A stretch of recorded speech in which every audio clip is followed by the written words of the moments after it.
주요 출처 U.S. Justice Department, House Select Committee, New York Times. 2024년 5월 미국 디트로이트 공항에서 2명의 중국인 과학자가 체포되는 사건이 발생했습니다. 이 사건은 단순한 연구 목적을 넘어 중국이 국가 차원에서 추진하는 체계적인 생물전쟁 전략의 일환으로 드러났습니다. 용의자는 젠칭과 류준용로, 미국 미시간 대학교 연구실에서 사용할 계획이었던 푸사리움 그라미네룸을 밀반입하려다 적발되었습니다. 특히 젠칭은 중국 공산당 충성 서약서와 중국 정부 연구자금 지원 사실이 확인되면서 파문이 일었습니다. 이 곰팡이는 밀, 보리, 옥수수, 쌀 등 세계 주요 곡물에 감염되며 덕시니발레놀이라는 강력한 독소를 생성합니다. 이 물질은 구토독소로 불리며 인체의 구토, 간 손상, 심각한 생식 장애를 유발할 수 있습니다. 전 세계적으로 이 징윤독소로 인한 농업 피해는 매년 수십억 달러에 이릅니다. 실제로 작물의 60부터 80%가 오염되며 20%는 유럽연합의 안전기준을 초과하는 수준입니다. 미국 국방부는 푸사리움 그라미네룸을 농업 테러 무기로 공식 분류했습니다. 군사적, 민간적 활용이 가능한 듀얼 유즈 병원체로 확산 속도가 빠르고 배양이 쉬워 통제에 어려움이 많습니다.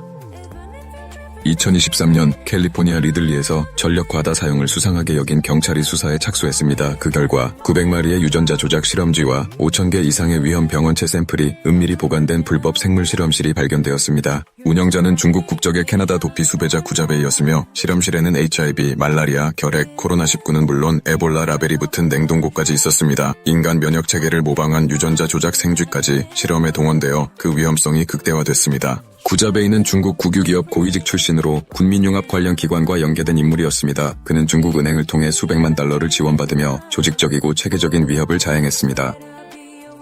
미국 정부는 비아이오스큐어 액트를 2024년 9월 하원에서 통과시키며 중국 바이오 기업과의 연방 계약을 전면 금지했습니다. BGI, MGI, Complete Genomics, WuXi AppTec, WuXi Biologics 등 5개 중국 기업이 지정됐습니다. 또한 필비자 심사와 중국 유학생 감시를 대폭 강화했고 하버드, MIT, 스탠포드 등 주요 대학들은 중국 연계 연구 협약을 종료했습니다. NIH는 중국 자금이 유입된 연구 과제를 전면 재검토하고 외국계 실험실 무작위 점검도 실시 중입니다. 농지 매입 규제 역시 강화돼 30개 주에서 중국인의 농지 매입을 금지하거나 제한하고 있습니다. 군사시설 인근의 외국인 부동산 거래도 집중 감시하고 있습니다.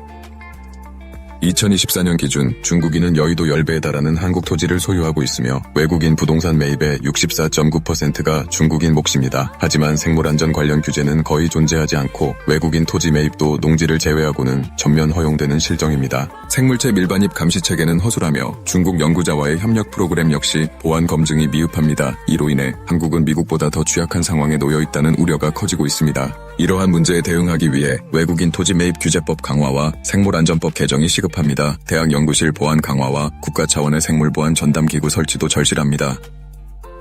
2010년 이후 중국은 병원균을 국가 전략 자산으로 규정하며 학술 교류를 통한 체계적 침투 전략을 구사해왔습니다. 이는 개인이 아닌 국가 차원의 조직적 행동임이 드러나고 있습니다.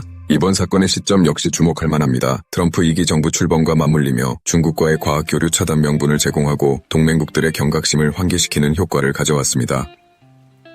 이번 사건은 단순한 연구가 아니라 중국 공산당이 주도하는 조직적 생물전쟁 준비 과정임이 명백해졌습니다. 특히 중국 공산당 당원의 행동, 군사적 용도 병원체의 의도적 선택, 미국 대학 연구시설을 활용한 기술 탈취 시도가 핵심입니다. 한국은 미국보다 더 취약한 보안 체계를 갖고 있어 다음 타겟이 될 위험성이 높습니다. 법적, 제도적 보완과 국민적 경각심, 그리고 초당적 정치 대응이 반드시 필요합니다. 이념을 떠나 국가 생존을 위한 선제적 대응이 지금 요구됩니다. 미국의 사례를 타산지석 삼아 한국 역시 즉각적이고 단호한 조치에 나서야 할 시점입니다. 이념을 떠나 국가 생존을 위한 선제적 대응이 지금 요구됩니다. 미국의 사례를 타산지석 삼아 한국 역시 즉각적이고 단호한 조치에 나서야 할 시점입니다.